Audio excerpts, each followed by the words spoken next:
Stop before you read one more parenting book or spend another dollar on the perfect toy. You need to hear this. There are 11 things about raising a toddler that nobody tells you, and if you miss them before your child turns 3, you'll spend the next 5 years trying to undo the damage. Lesson number 7 is going to make you question everything you thought you knew about parenting. By the end of this video, you'll know the 11 lessons that actually shape your child's future, not the fluff in parenting books, but what research proves matters. A 2024 Harvard study found that parents who focused on these specific things raised kids with 70% better emotional regulation by age 7. Right now, you're probably stressing about things that won't matter at all in 2 years. I'm going to show you what actually does matter so you can stop the guilt and enjoy these years before they're gone. Lesson 1 is that connection beats perfection every single time. You're probably obsessing over perfect schedules, organic snacks, and developmental toys right now. You're researching everything, following all the rules, and you're exhausted. Here's what Yale research actually shows matters. Your child needs to feel safe with you, that's it. Kids with strong emotional bonds by age 3 show better stress management for life. So stop trying to do everything perfectly. Some days, chicken nuggets are fine.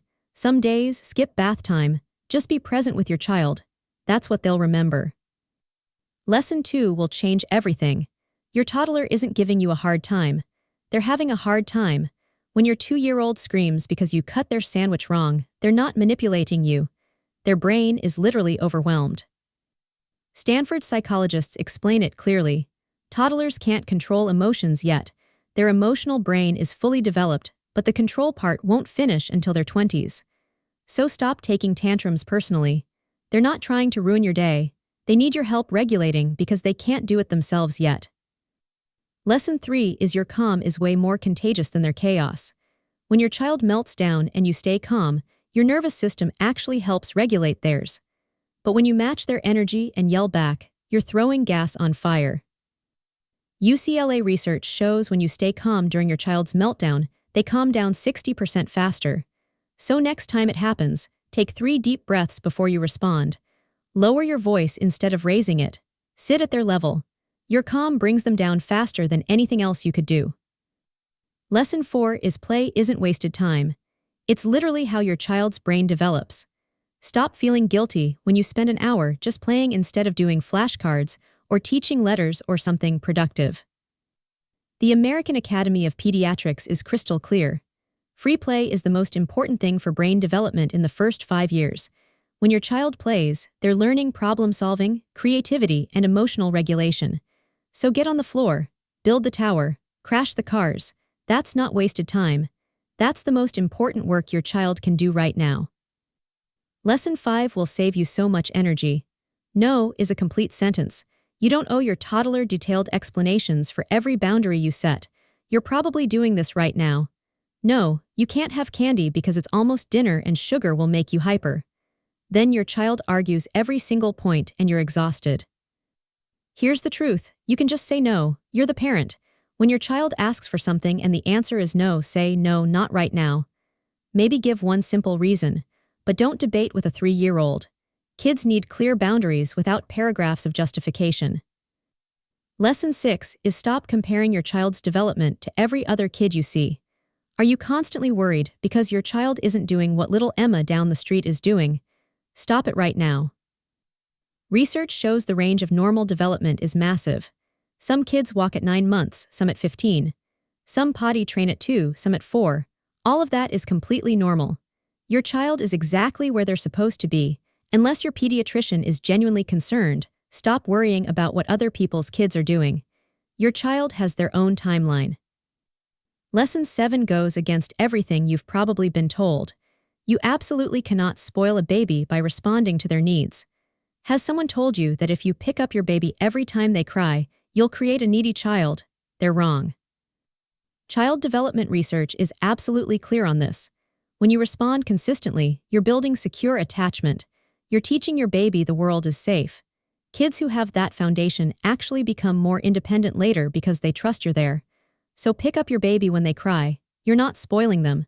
You're building their entire foundation for life. Lesson 8 is going to be controversial. Screen time isn't the massive enemy everyone makes it out to be. Are you feeling crushing guilt every time your child watches any TV? Stop. The research is way more nuanced than people think. What matters is what they're watching and whether you're watching together. MIT studies show that co-viewing, where you talk about what's on screen, can actually support language development. The problem is passive viewing for hours. So yes, let your kid watch Daniel Tiger while you make dinner. Just also read with them, play with them, and talk with them. Balance matters more than perfection. Lesson 9 is your child actually needs to be bored sometimes. Are you constantly jumping in with activities the second they say, "I'm bored"? Stop doing that. Research shows boredom is when creativity and imagination develop. When your child has nothing to do, they figure out how to entertain themselves. They use imagination. They create games. But if you constantly fill every moment for them, they never develop that skill. So next time they say they're bored, ask, "What are you going to do about it?" Let them figure it out. Lesson 10 is something nobody warns you about. You're teaching your child exactly how to treat you right from the start. If you let them hit you when they're 2 because they're small, they learn that's acceptable. If you let them talk disrespectfully at 3, that pattern continues. Stop letting things slide because they're little and cute. When your child hits, stop them immediately. When they use a mean tone, calmly say, "Try that again," with kind words. You're teaching them from the beginning how to treat people with respect.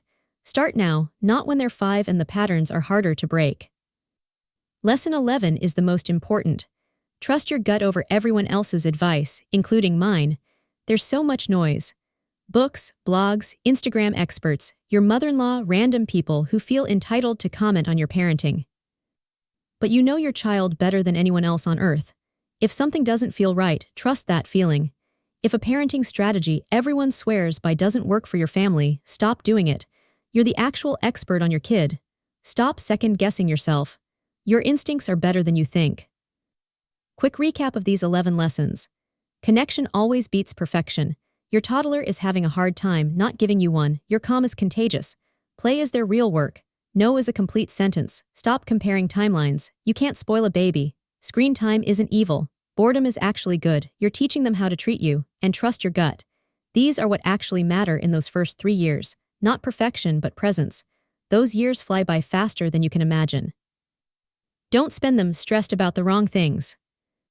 Which of these 11 lessons hit you the hardest? Drop that number in the comments because I read every single one and I want to know what resonated with you. And next week I'm breaking down the 5 phrases you need to stop saying to your kids right now. One of them you probably say 10 times a day without realizing the damage it's doing. You're not going to want to miss that one. Hit subscribe so it shows up in your feed. All right, see you next week. And remember, you're doing way better than you think you are.